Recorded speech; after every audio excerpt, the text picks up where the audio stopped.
The December wind sliced through the blackened pines, like a cruel whisper swirling snow in silent gusts that muffled the sobs of a small girl. Huddled beneath the broad, rotting trunk of a fallen oak, 6-year-old Lily Williams clutched her puppy to her chest. Her pink coat, once bright, was now streaked with dirt and sleet. The puppy whimpered softly, mirroring her trembling. "Daddy will find us," she whispered into the animal's fur, though the words felt more like a fading wish than a belief. Her backpack emptied of juice boxes and crackers.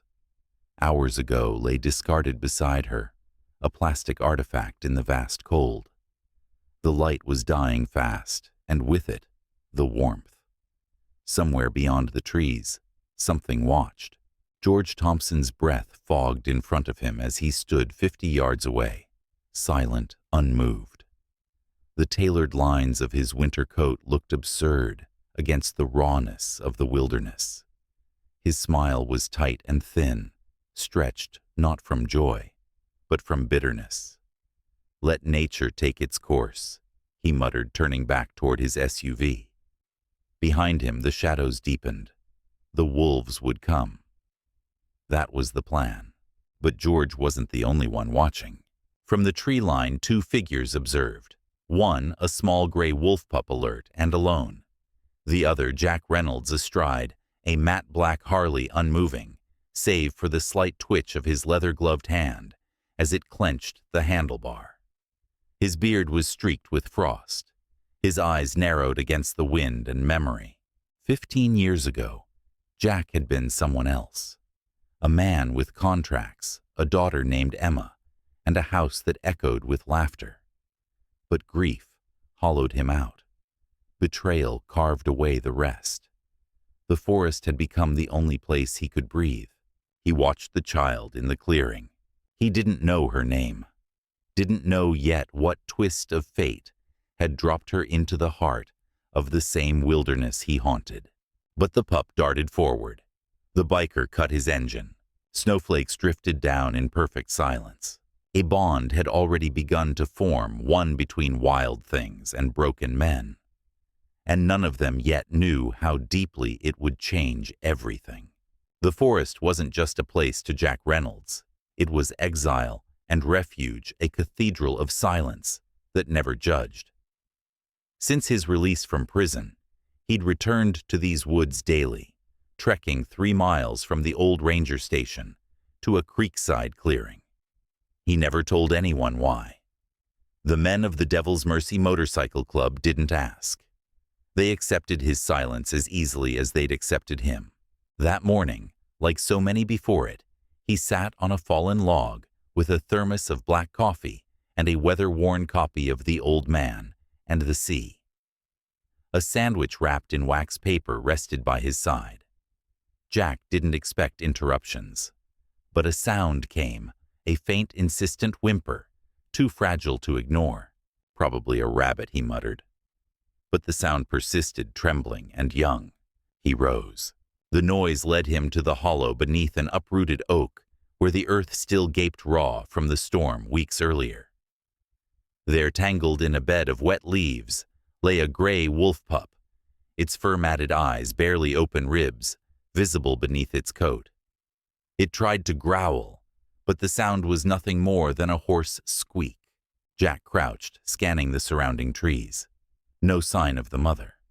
The tracks nearby told a grim story, bear prints. Recent. "You're on your own," Jack muttered. His voice carried more weight than he intended.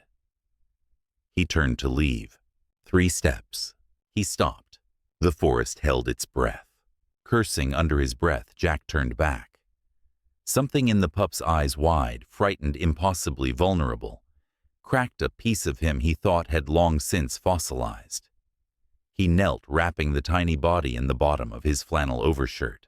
"Just until you can stand," he told the trembling bundle. "Don't get ideas." Back at the clearing, he fashioned a crude nest from his jacket and fed the pup soaked bits of bread. It took time, but hunger trumped fear. The pup licked his hand once. Jack pretended not to notice. He named it Scout. Not out of affection, he told himself, just for convenience. But when he walked away that night, he left behind his jacket, and with it something else he hadn't meant to give. George Thompson stood behind the tall windows of his corner office, watching snow accumulate in clean, quiet drifts across the Williams Enterprises parking lot. Below him, Andrew Williams, silver-haired, laughing, untouchably successful, crossed toward his Tesla phone pressed to his ear. Probably Margaret on the line, or Lily playing the lead angel in her school's Christmas pageant. George's fingers tightened around the crumpled gala invitation in his hand. He hadn't been mentioned in the program this year. Again, that morning's board meeting had been the final insult. Andrew had rejected George's proposal just like the last two, while praising a wide-eyed MBA fresh out of college. "You're practically family," Andrew had said with patronizing cheer hand firm on George's shoulder. Family. George almost laughed. He'd been there from the beginning, through the company's lean years, through every risky deal. He was the one who suggested framing Jack Reynolds when one of those investments collapsed. It saved Andrew's reputation, elevated him, left George buried beneath the wreckage. And now, Jack was gone, forgotten, a useful scapegoat buried under 5 years of prison time. But George hadn't forgotten. He still saw the fury on Jack's face as the handcuffs clicked shut. Still remembered the nausea in Andrew's eyes, the kind that came from knowing the truth, but pretending not to. George watched as Andrew disappeared into the falling snow. The edges of his world had long since frozen over. Now, finally, he knew how to thaw them. Not through sabotage or scandal, through something older, something primal, loss. Not of money or status, but of a child. He whispered the idea aloud, as if testing the shape of it. Then, for the first time in years, George smiled. The trap was set with terrifying ease. George arrived at the Williams mansion under the pretense of delivering urgent contracts. Margaret, warm and unsuspecting, welcomed him, in her trust blinding. Lily, full of joy and innocence, bounded into his arms without hesitation. She called him Uncle George. She smiled like Emma once had, and that disturbed him. He handed her a small snow globe forest scene inside music box underneath and spun the key. Silent Night echoed softly. Lily's eyes lit up. "It's magical," she breathed. George nodded. "You should see the real forest. It looks just like this tonight."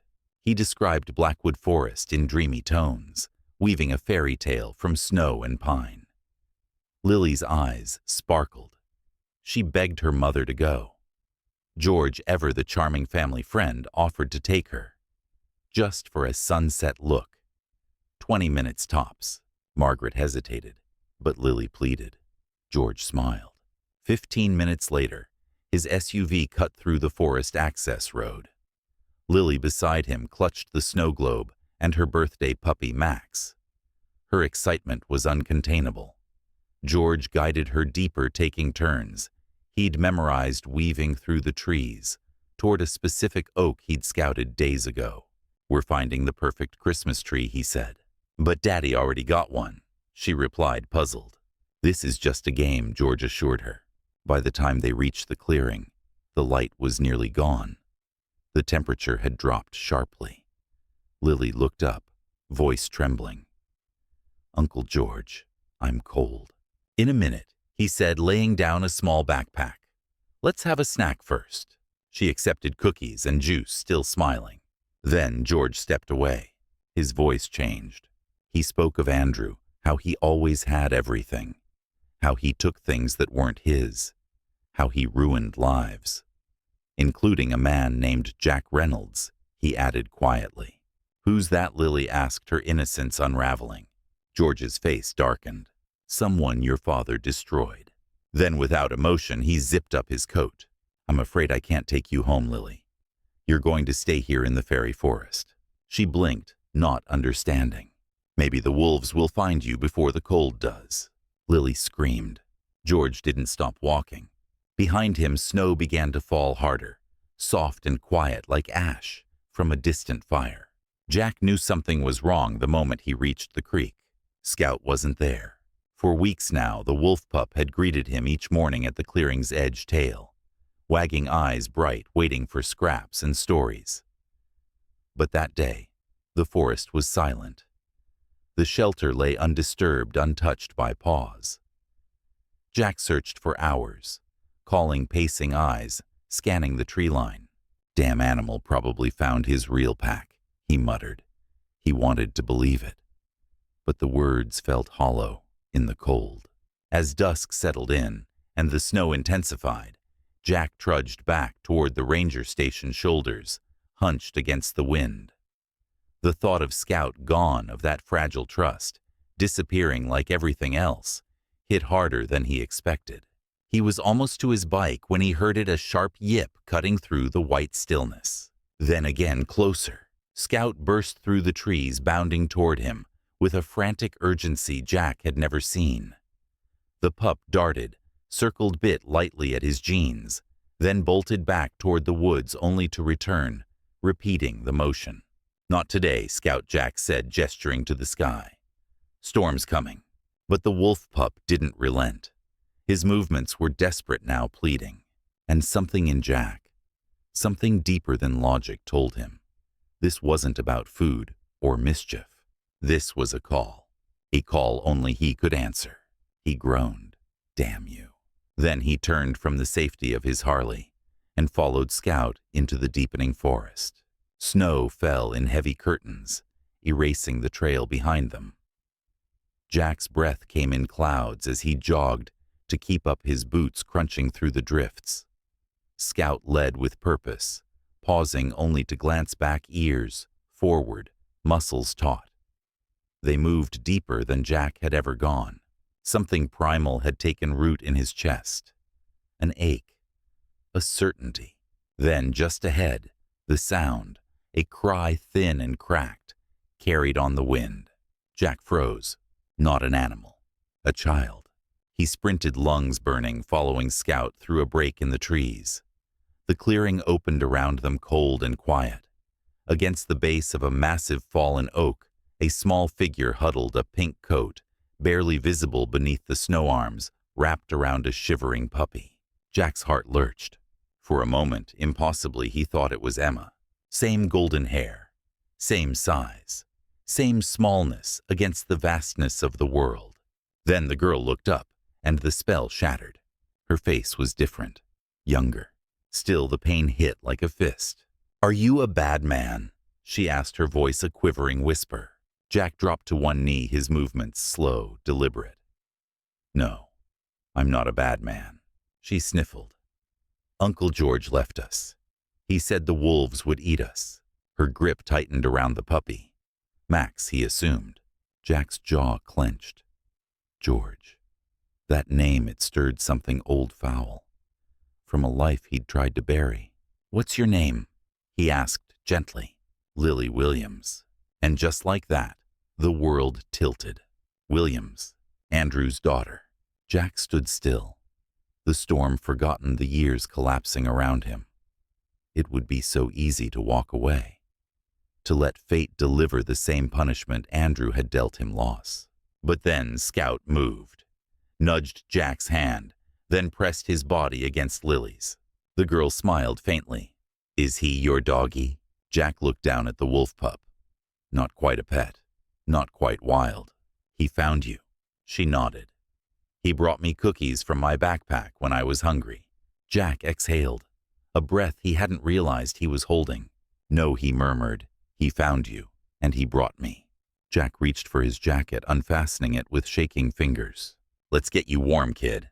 The wind howled louder as Jack hoisted Lily into his arms. Max was bundled against her chest, whimpering softly. Scout trotted ahead, weaving through the snowdrifts, always glancing back to check their pace. "Hold on tight," Jack muttered. Lily's head rested against his shoulder. "What about my snow globe?" Jack paused, scanning the snow. A glint caught his eye, a tiny forest trapped in glass, dusted with frost. He stooped, pocketed it carefully. Got it. The hike back to the ranger station felt longer than the journey out. Jack's legs burned. The storm had thickened, swallowing landmarks in white haze. Scout led the way with instinctive precision, his small form barely visible against the snow. When they finally reached the motorcycle, Jack assessed their options. The roads to town would be impassable. His cabin less than a mile east was the only chance. "We're going to my house," he told Lily, fastening her carefully into his jacket and strapping Max into a makeshift pouch. "Then we'll call your folks." Lily blinked up at him. "You promise?" Jack nodded. "Promise." The ride was a blur of white. Wind clawed at their faces.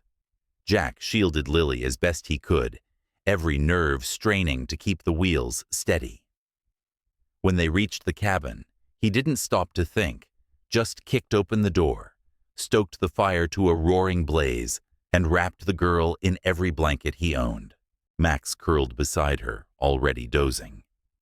Scout, without hesitation, stepped into the cabin and lay near the fire, his eyes fixed protectively on the child. Jack watched the three of them, a girl, a dog, and a wolf, and something tightened in his chest. Once Lily's cheeks had turned from gray to pink and cocoa steamed in her cup, Jack tried the landline. "Dead. Looks like we're stuck here till morning," he said gently. Storm knocked out the phone. "But I'll call first thing." Lily nodded solemnly. "Mommy's probably so scared. And Daddy, too." Jack hesitated. "Your dad's name is—" "Andrew Williams." She brightened. "Yes, you know him." Jack sat back. "Yeah," he said quietly. "I did. A long time ago." Lily sipped her cocoa with both hands. Jack sat across from her, still absorbing the weight of her words. "Uncle George said Daddy took something from him, and a man named Jack." She added, her voice small. Jack nearly dropped his mug. "George Thompson, CFO, Andrew's oldest friend. The man who'd found the forged documents that condemned Jack 15 years ago." The pieces clicked into place with a sickening finality. George had framed him, and now tried to destroy Andrew in the same way, only this time with a child. "Why would Uncle George do that?" Lily whispered. "Was I bad?" Jack knelt in front of her. "No, Lily, you did nothing wrong." He hesitated. "Sometimes. People carry pain so long, it rots inside them. And they try to throw it at others. It doesn't make it right. But it's not your fault. Like Tommy at school," she said. "He hit me once. But my teacher said it was because his parents were getting divorced." Jack smiled faintly. Children had a way of distilling the truth. "That's not too far off." Later, he made up a bed for her on the couch. Max curled against her side. Scout lay on the floor, watchful, alert. Jack sat in his old armchair by the fire shadows, dancing across his weathered face. His eyes never left them. For 15 years he had believed Andrew was the architect of his ruin. But now he saw George's fingers behind it, all manipulating, poisoning, destroying. And maybe, just maybe, Andrew had been a pawn too. The realization left him restless. He barely noticed when Lily stirred and mumbled, "Mr. Jack. Are you the Jack Uncle George talked about?" Jack paused, then nodded. "I think so." "Did my daddy really take something from you?" He sighed. The truth wasn't simple, and she deserved something better than bitterness. "For a long time I thought so," he said slowly. "I was very angry. I still don't know everything. But maybe it's time I ask." Lily yawned, snuggling deeper into the blankets. "Daddy says when you're not sure about something, you should ask before you decide." Jack looked at the fire, the glow reflecting in his tired eyes. Out of the mouths of babes. Maybe tomorrow he'd finally ask. Morning came with a clean, blinding brightness. The storm had passed, leaving Jack's cabin cloaked in white. He was already up, staring out the frosted window, Scout curled by the hearth, Max dozing in the crook of Lily's arm. He tried the landline again. This time, a dial tone. He stared at the receiver. He could call the sheriff. Let the system handle it. But his gut twisted at the thought. An ex-con, delivering the daughter of a wealthy businessman alone in a remote cabin. Suspicion would be inevitable. No. Better to go straight to the source. He packed a thermos, secured Lily on the motorcycle, bundled Max and Scout, and hit the road. The Williams estate loomed large and spotless behind iron gates. Jack's stomach turned at the sight of it. Everything he'd lost. Police cars were everywhere. Search teams fanned the lawn. As he approached, 2 officers moved in, hands on their weapons, until they saw Lily. A cry came from the mansion. Margaret burst out, barefoot robe flapping, tears streaming. "Mommy," Lily shouted. She leapt off the bike and was scooped into her mother's arms. Andrew followed seconds later, breathless, stunned. Jack stood motionless. For a moment, Andrew stared in disbelief until recognition dawned. "Jack." Jack nodded once. "Hello, Andrew. Looks like we've got things to talk about." Lily, oblivious to the history thick in the air, tugged at her father's sleeve. "Daddy, this is Mr. Jack. He saved me when Uncle George left me." Andrew paled. "George. He said you took something from him. And from Mr. Jack." Jack watched as understanding cracked through Andrew's polished composure. 15 years of unanswered questions began to shift. Police moved swiftly, alert now to a new suspect. Andrew's voice shook. "Officers, find George Thompson. Now." Moments later, George's black SUV pulled up the drive. He stepped out, face a perfect mask of concern, until he saw Jack and Scout. The wolf pup's low growl shattered the tension. Officers reached for weapons. George froze. "That's him," Lily cried. "That's the man who left us." Jack said nothing. He didn't need to. The truth had finally come calling. The mansion, once a symbol of prestige, now buzzed with investigators, paramedics, and raw emotion. Lily sat on the velvet sofa, recounting her story with the vivid, unfiltered honesty only children possess. Max snoozed on her lap. Scout sat beside Jack, watchful and calm. Jack kept to the edge of the room, uneasy beneath the chandeliers and marble floors. He wore the forest on his boots, the past in his eyes. Sheriff Tom Davis approached with a mug of coffee. "Quite the coincidence," he said quietly. "You being the one to find her." Jack shook his head. "Wasn't me. Was Scout." Davis nodded, then added, "They caught George Thompson trying to board a flight. One-way ticket, suitcase full of cash." Jack's grip tightened. And in his office, the sheriff continued. "Financial records. Forged documents. Your name all over them. The fraud 15 years ago. Looks like he set you up." Before Jack could speak, Andrew approached. He looked older, stripped bare. The tailored armor couldn't hide the guilt anymore. "Jack," he said softly, "can we talk?" Davis nodded and stepped back, staying just close enough to intervene if needed. For a moment, neither man spoke. Then Andrew began. "I never thought I'd see you again, especially not like this." Jack's voice was quiet but firm. "Life's full of surprises. Finding your daughter in the woods during a blizzard wasn't on my list either." Andrew flinched. "I don't know how to thank you." "Then don't," Jack cut in. "I didn't do it for you." Andrew nodded, eyes drifting to Lily. "You did it because you're still a good man." Jack scoffed. "You don't know what I am anymore. Prison changes people." Andrew hesitated. "Jack, I didn't know about George, about the setup." Jack's voice dropped. "Didn't stop you from believing it, from walking away while my world burned." "I was a coward," Andrew admitted. "The evidence looked solid, and maybe I wanted it to be true. It made things easier." Jack stared at him. No anger, just truth. "Convenient," he said. "You got the company. I got the cage." Before Andrew could respond, the door burst open. 3 bikers from the Devil's Mercy Club entered, led by Hammer, massive, bearded, and furious. "You all right, brother?" he asked Jack.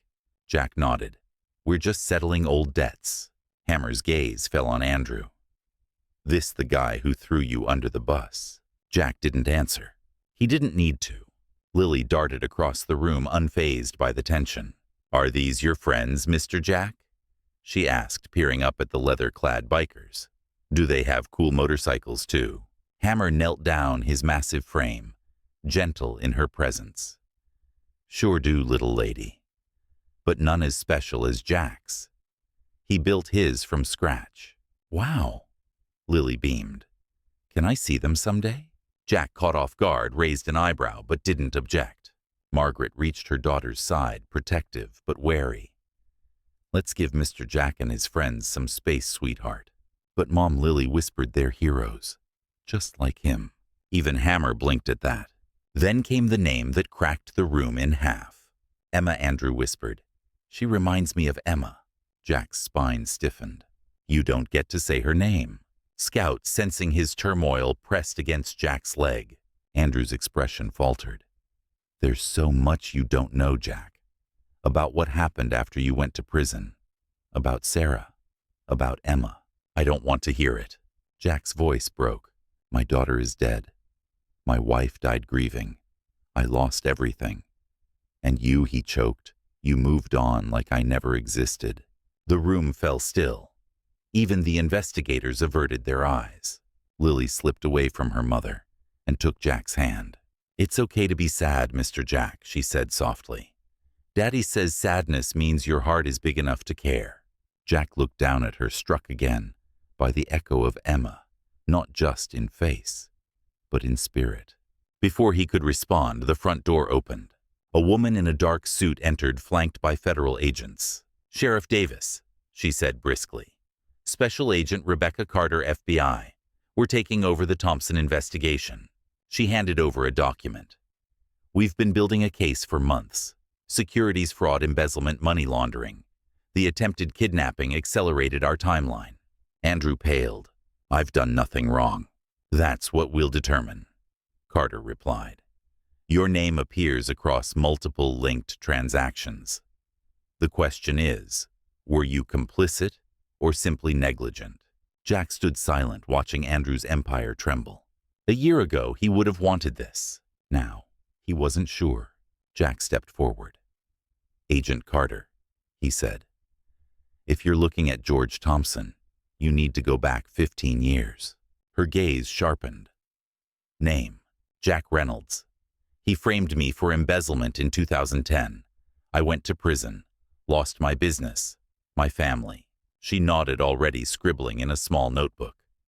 "Your case file came up. Irregularities, suppressed red flags. We'll need your full statement. It may help untangle the deeper conspiracy." Margaret clutched Lily tighter. "Conspiracy." Carter's voice was precise. "We believe Thompson has been embezzling from Williams Enterprises for at least 2 decades. When Jack started asking questions, he became a threat. So Thompson built a false case against him." Andrew swayed. I believed him. I believed my friend over my partner." "You wanted to," Jack replied, voice level. "It was easier than sharing blame for what went wrong. And you gained everything I lost." To Jack's surprise, Andrew didn't argue. "I was a coward," he said, "and I was wrong." Before anyone could respond, 2 agents escorted a disheveled George Thompson into the room. Even in cuffs, his eyes gleamed with calculation. But when he saw Jack and Scout, his face drained. The wolf pup growled, low ears, pinned yellow eyes locked on the man who left a child to die. "That's him," Lily said simply. "He's the bad man." And that was that. Officers moved in, pressing George into a chair as the FBI began its formal charges. Jack watched silently. No celebration, no vindication, only weariness. Andrew turned to him. "Jack, I know I can't undo what's been done, But if you ever want to talk about Emma, about Sarah, about any of it, I'll be here." Jack looked at him a long moment. Maybe. He turned away toward the door, toward the cold. Mr. Jack Lilly ran after him, Scout at her heels. "Will I see you again?" Jack crouched, brushed a strand of hair from her face. "You've got a whole world to see, kid. But yeah, maybe you will." She grinned. "Bring Scout next time." "I don't think he'd let me leave him behind," Jack said, glancing at the pup. "Not anymore." He swung his leg over the Harley. Scout leapt onto the side rig, settling in like he belonged. Jack looked once more at the house, at the family inside, the chaos, the ashes of a life he'd buried. Then he turned the key. The engine roared. And for the first time in 15 years, Jack Reynolds rode not to escape the past, but to meet whatever future was finally waiting.